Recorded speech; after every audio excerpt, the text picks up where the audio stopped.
Welcome back to Otaku No Video. As always, thank you very much for joining me.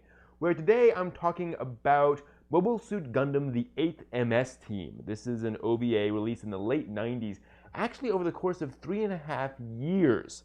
Long time to wait for a series.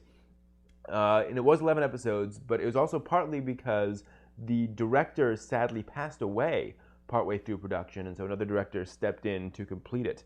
11 episodes, as I mentioned, each 22 minutes long. It's set in the Universal Century timeline, so sort of Gundam's default universe, but set aboard or focusing on normal military units, just sort of grunts who are out there. The protagonists pilot mass-produced Gundams, the same that you see at the end of the original Mobile Suit Gundam. But there's no special Gundam. No special unit comes out at the end. Oh, bit of a spoiler there. And so this is a more realistic military story. Well, there is kind of a special Gundam at the end. Well, it's a special Mecha at the end. Anyway, big surprise there. Anyway, so yeah, so it's a more realistic war story. It's about normal units out there fighting, a normal war with mass production units. The animation is lush and fluid. Typical for Sunrise, it doesn't look like Studio Ghibli animation where everything is very realistic. And so they do have an anime style to it, but they were clearly trying to be more realistic than a typical anime series. These are characters living in the jungle and in the middle of a war, and so there's not a lot of crazy anime movements. There's definitely some anime style limited animation, but a number of the action sequences, particularly near the end, have a lot of frames of animation. I mean, there's no point at which you can look at 8th MS team and say that looks cheap. The direction overall is dramatic and serious, but very clear. Camera angles vary somewhat from the norm, but don't get weird or experimental. It reminded me a lot of Steven Spielberg's directorial style, where he won't just suddenly cut to a shot overhead looking down on the characters for no reason at all, but at the same time, it doesn't look boring or staid or conventional. He knows how to use that camera effectively. And the overall editing pace is pretty middle of the road, not ridiculously fast and not slow and boring. Now, the characters themselves are varied and complex, but also remain appealing, which is one of the things that quite impressed me, actually.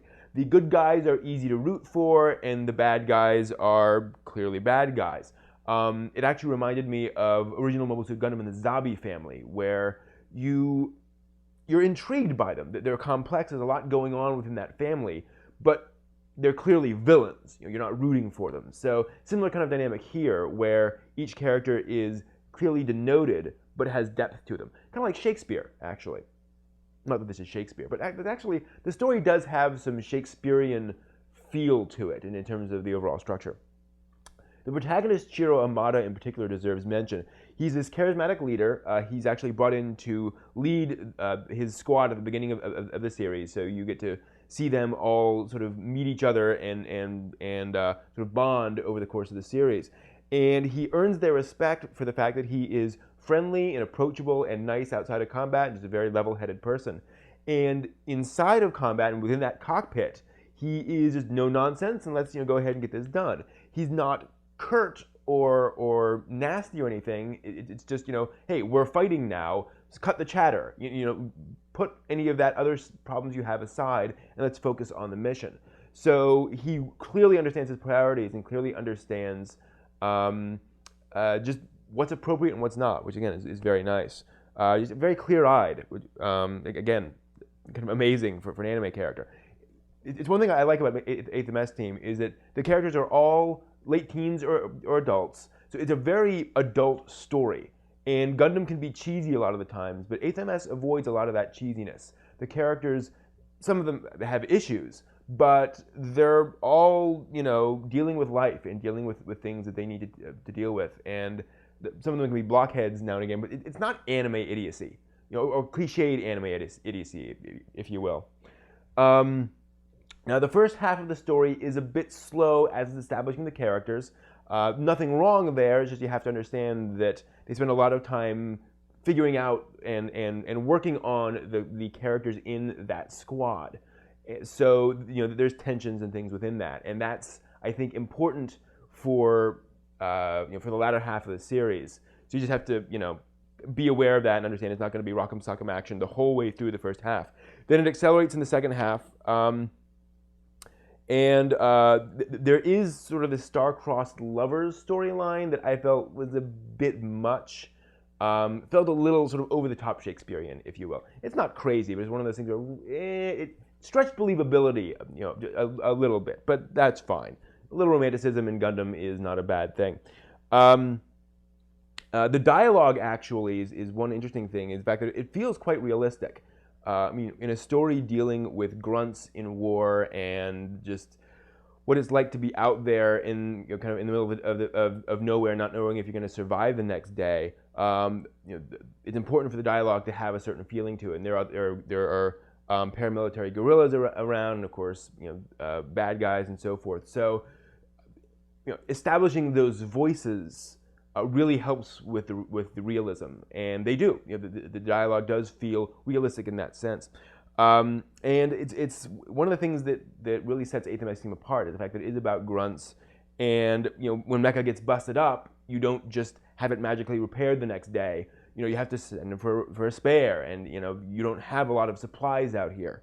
So that's really nice, and as a result, it tells a somewhat more realistic story than even most Gundam does, and Gundam's known for being a more realistic universe, but this really ramps that up. It's probably that and say 0080 are probably neck and neck for the two most realistic Gundam series. Probably 0080 would win out in that one, but definitely up there.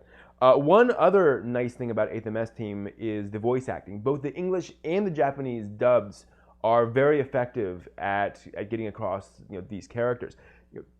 Gundam dubs in English are usually not the best, and I don't mean that sarcastically. I just mean that they rarely stand out as being impressive. There's some hit and miss voice actors in there often. 8th MS, solid dub, no problems. However that worked out, thumbs up on that. So I'm quite impressed. So that's a good thing. So overall, 8th MS, it's rare for me to come across someone who watched 8th MS and said, eh. Folks seem to really enjoy 8th MS. Now, obviously, you probably want to be a Mecha fan, but it works very well, and because it focuses on the characters and their tensions and conflicts, and because it's about more normal people, it's more approachable as a series than a lot of other Gundam series are. So 8th MS is a really good starting point for Gundam if you want to get into it at this point, or you want to get a friend into Gundam. It's solid, and as a straight Gundam series, it's certainly an entertaining and interesting entry into that. So that's a good thing. So that's what I think. If you want to talk about Gundam and other interesting stuff, please stop by my website, otakunovideo.net, where I have a forum where we talk about such things. Please stop by because the forum is kind of quiet right now. And if you want to watch other anime like this, please stop by streamsuki.com, where I index a whole bunch of legal-free anime streams. And who knows, maybe 8th MS team is up there by now. So thanks for watching. That's it, and I will see you next time.